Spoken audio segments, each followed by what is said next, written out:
আকাশে ওড়ার স্বপ্নভঙ্গ হলেও দমে যায়নি মেধাবী অবনী।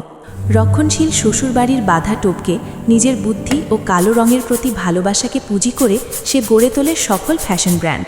কেবিন ক্রু হতে না পারা মেয়েটি আজ নিজের যোগ্যতায় সাফল্যের শীর্ষে। অবনী প্রমাণ করেছে ইচ্ছাশক্তি থাকলে অন্ধকার থেকেও আলো বের করা সম্ভব। একটি ডানা ভাঙা পাখির ওড়ান। গল্পটি সম্পূর্ণ কাল্পনিক, কোনো ব্যক্তির সঙ্গে মিলে গেলে SRS কর্তৃপক্ষ দায়ী থাকবে না। গল্পটি লিখেছেন সেলিম রেজা সায়েম। নীল আকাশের হাতছানি। মুফস্বল শহরের ছোট ছাদটা ছিল অবনীর রাজত্ব।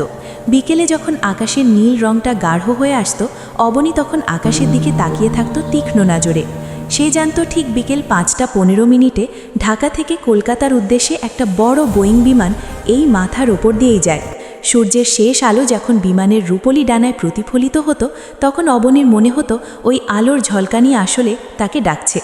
অবনী তার বাবার একমাত্র সন্তান। বাবা রহমান সাহেব সাধারণ এক সরকারি কর্মচারী, কিন্তু মেয়ের উচ্চাসার কাছে তিনি কখনো বাধা হয়ে দাঁড়াননি। অবনী ছিল ভীষণ বুদ্ধিমতী।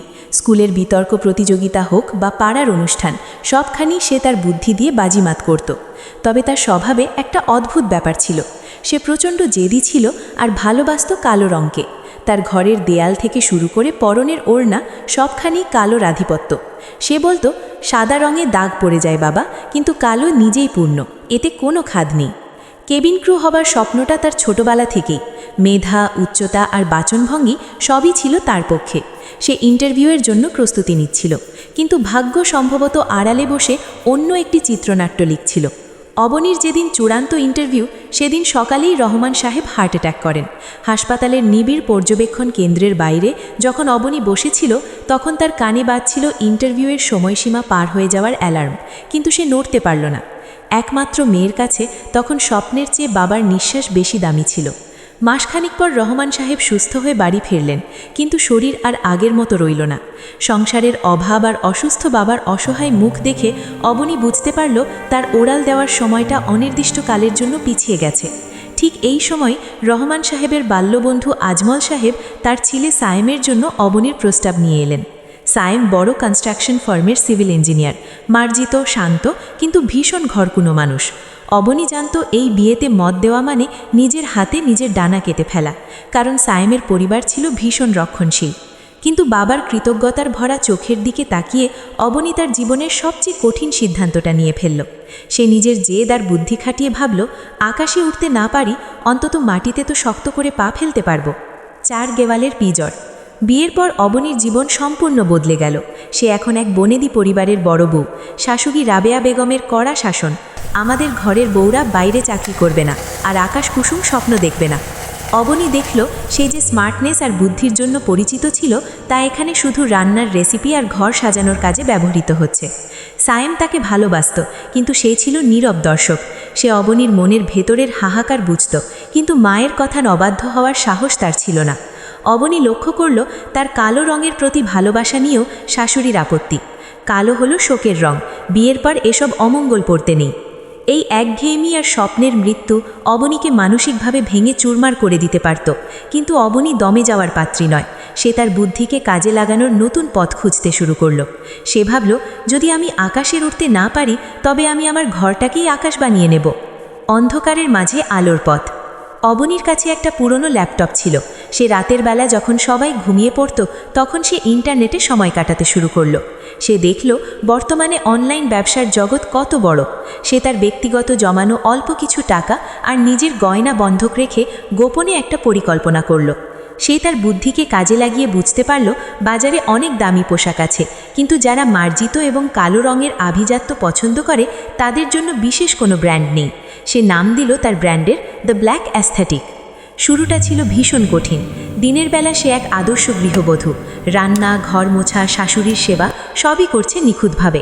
কিন্তু দুপুরবেলা যখন বাড়িতে সবাই ঘুমিয়ে থাকে, তখন সে তার ঘরের এক কোনায় বসে কুর্তি আর শাড়ির ডিজাইন করে। সে স্থানীয় তাঁতিদের সাথে যোগাযোগ করল, তাদের বোঝালো কালো কাপড়ের ওপর কিভাবে সূক্ষ্ম কারুকাজ করলে সেটা রাজকীয় দেখাবে। তার বুদ্ধিমতী মস্তিষ্ক মার্কেটিংয়ের জন্য এমন সব কৌশল ব্যবহার করল যা অল্প দিনেই মানুষের নজর কাড়ল। সে নিজে মডেল হলো না, বরং সাধারণ মেয়েদের পোশাকে তার ব্র্যান্ডকে উপস্থাপন করল। তার ট্যাগলাইন ছিল, অন্ধকারও কথা বলে। লড়াই ও সংকট। সাফল্য আসার আগেই এলো বড় বিপদ। একদিন শাশুড়ি আলমারি পরিষ্কার করতে গিয়ে কুর্তির থান আর ব্যবসার কিছু রসিদ পেয়ে গেলেন। বাড়িতে তুলকা কাণ্ড শুরু হলো। রাবেয়া বেগম চিৎকার করে বললেন, আমাদের বাড়ির বউ কাপড় বিক্রি করবে? ছি ছি, বাপের বাড়ি চলে যাও তুমি। অবনীর চোখে জল এলো না, বরং তার বুদ্ধিমতী মস্তিষ্ক তাকে শান্ত থাকতে বলল। সে সায়েমের সামনে এসে দাঁড়ালো, শান্ত গলায় বলল, সায়েম, আমি কি সংসার করতে গিয়ে কোনো ভুল করেছি? তোমার মায়ের সেবা বা ঘরের কাজে কোনো খামতি রেখেছি? আমি কেবিন ক্রু হতে চেয়েছিলাম, হতে পারিনি। আমি কি নিজের আত্মসম্মান নিয়ে একটু বাঁচতে পারবো না? আমি কোনো চুরি করছি না, আমি আমার সৃজনশীলতা দিয়ে কাজ করছি। সায়েম সেদিন প্রথমবার মুখ খুলল। সে অবনীকে আগলে ধরল। সায়েম বুঝতে পেরেছিল এই মেয়েটি কেবল বুদ্ধিমতী নয়, সে অজেয়। সায়েম তার মায়ের সামনে দাঁড়িয়ে বলল, মা, অবনী যা করছে তাতে আমাদের সম্মান কমবে না, বরং বাড়বে। ও একা নিজের চেষ্টায় এত কিছু করেছে, আমাদের উচিত ওর পাশে থাকা। উড়াল এবার ভিন্ন পথে। সায়েমের সমর্থন পাওয়ার পর অবনী আর পেছনে ফিরে দেখায়নি।